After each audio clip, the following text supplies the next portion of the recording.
আর তাড়াহুড়ো করার প্রয়োজন নেই। অবশেষে আধার কার্ড আপডেটের যে সময়সীমা তা আরো ১ বছর বাড়ানো হয়েছে, অর্থাৎ 14/6/2026 এটা পরিবর্তন করে 14/6/2027 এটা করা হয়েছে। তাই তাড়াহুড়ো নয়, সকলেই ধীরে ধীরে যাদের রিকোয়ারমেন্ট আছে আধার কার্ডটা আপডেট করানোর, তারা তাদের আধার কার্ড আপডেট করুন। নিজের মোবাইল ফোন থেকেই আপডেট করতে পারবেন, সেই প্রসেস আমি দেখিয়ে দেব।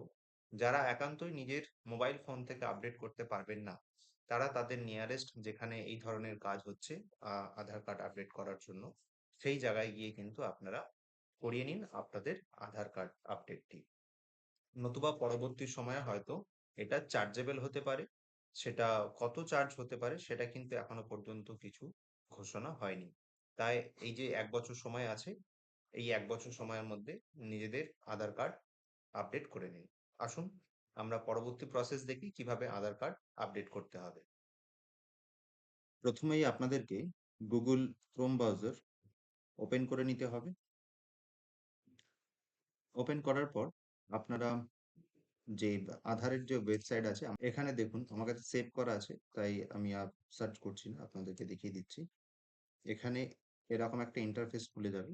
এখানে ওয়েবসাইটটা হচ্ছে গিয়ে myAadhar.uidai.gov.in।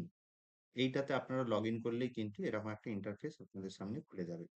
দেখুন এখানে লগ ইন অপশন আছে, যেখানে log in with Aadhaar and OTP দিয়ে লগ ইন করতে হবে আপনাকে। তো আমরা লগ ইন অপশনে যদি ক্লিক করি, এরকম একটা ইন্টারফেস খুলবে, যেখানে আপনার আধার কার্ড নাম্বারটি আপনাকে কিন্তু এখানে ইনপুট করতে হবে। তো এবারে আমরা এখানে আধার কার্ডের যে নাম্বার, সেই নাম্বারটি ইনপুট করে দেবো।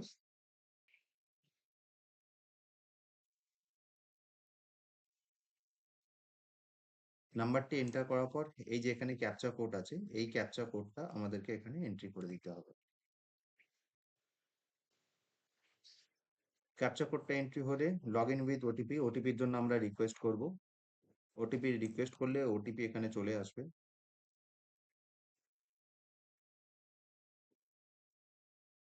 ওটিপি বসিয়ে দেওয়ার পর 6 ডিজিটের ওটিপি বসিয়ে দেওয়ার পর আমরা এখানে লগ ইনে ক্লিক করব। লগ ইনে ক্লিক করলে একটু সময় লাগবে, এরকম একটা ইন্টারফেস খুলে গেল। এখানে দেখুন লেখা আছে your Aadhaar needs document update, kindly click here two upload your proof of identity and or proof of address documents. তো এই যে ইন্টারফেসটা, আপনারা এখানে ক্লিক করেও যেতে পারেন, বা এইখানে দেখবেন ডকুমেন্ট আপডেট বলে একটা রেড মার্ক শো করছে, যেখানে আপনার ডকুমেন্টটা আপডেট করতে হবে। তো আমরা এই সেকশনটাতে ক্লিক করে দেব। ক্লিক করলে এই ইন্টারফেসটা খুলবে, যেখানে আপনার পুরো প্রসেসটা বলা আছে। হ্যাঁ, এখানে proof of identification and proof of address, এই দুটো ডকুমেন্ট আপনাকে আপডেট করতে হবে।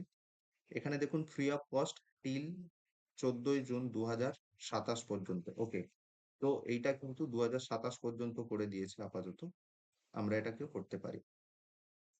আর এখানে প্রসেসিং টাইম 30 দিনের সময় দিয়েছে, সুতরাং তাড়াহুড়োর কোনো বিষয় নেই, আমরা ধীরে ধীরেই কিন্তু এটাকে করে নিতে পারবো।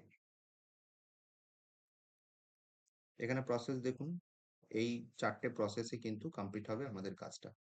নেক্সট বাটনে ক্লিক করতে হবে।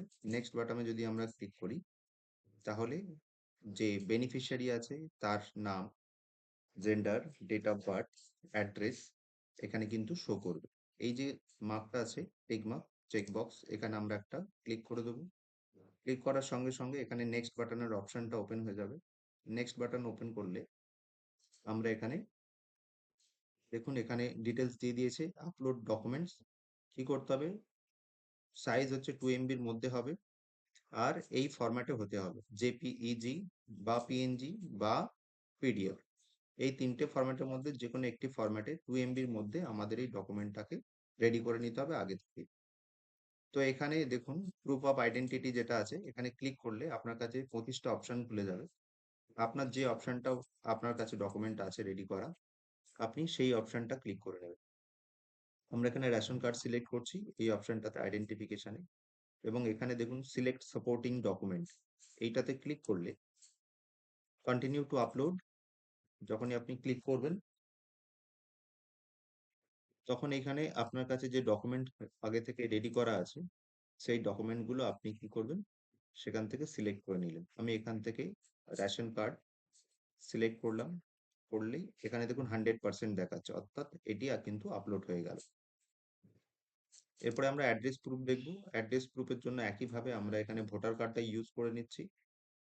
Voter card, select supporting document, continue করব। করলেই এখানে আমাদের আবার নিয়ে আসবে। আমরা এখান থেকে ভোটার কার্ড যে ডকুমেন্ট আছে সেই ডকুমেন্টটা এখানে আপলোড করলাম এবং এখানে কিন্তু পরিষ্কার 100% দেখিয়ে দিল। এরপর দেখুন এখানে একটা চেক বক্স আছে, যে চেক বক্সে কি বলছে, I hereby give my concern that the information or document provided or uploaded by me may be subjected to verification at any stage by the government. এই চেক বক্সটাতে click করার পর আমরা নেক্সট বাটনে click করলে এখানে একটা confirmation আপনার কাছে মেসেজ আসবে, আপনি কনফার্ম করতে চাইছেন কিনা। আমরা ওকে করব।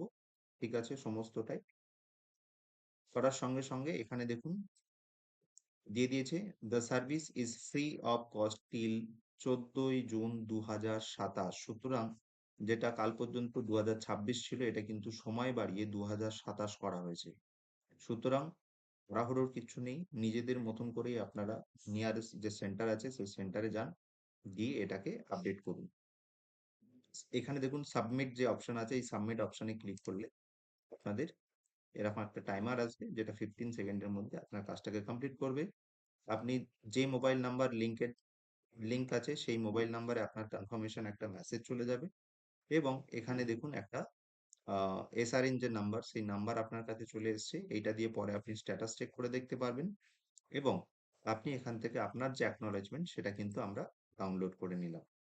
করে নিয়ে আমরা ফিরে যাব আবার গো টু ড্যাশবোর্ড এবং এখান থেকে এখানে দেখুন শো করবে ডকুমেন্ট আপডেট আমরা একটা কমপ্লিটেড করেছি। সুতরাং এই অবস্থায় ছেড়ে দিয়ে আমরা কিন্তু লগ আউট করে এখান থেকে বেরিয়ে যাব। এই হচ্ছে ইজি প্রসেস।